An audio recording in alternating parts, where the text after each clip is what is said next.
Hello বন্ধুরা, good afternoon. তো সবাই জানে যে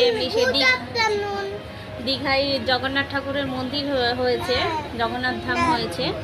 এই দেখো, আমরা যেতে পারিনি তো কি হয়েছে, বাড়িতে জগন্নাথ ঠাকুরের প্রসাদ চলে এসেছে। হ্যাঁ, দেবো দেবো দেবো। এই যে দাঁড়াও, কাঁচি দিয়ে এটা আগে সেলুটেপটা খুলতে হবে। দাঁড়াও, হাত দেবে না। হ্যাঁ দাঁড়াও, আমি আগে আস্তে আস্তে খুলি। আচ্ছা খোলো।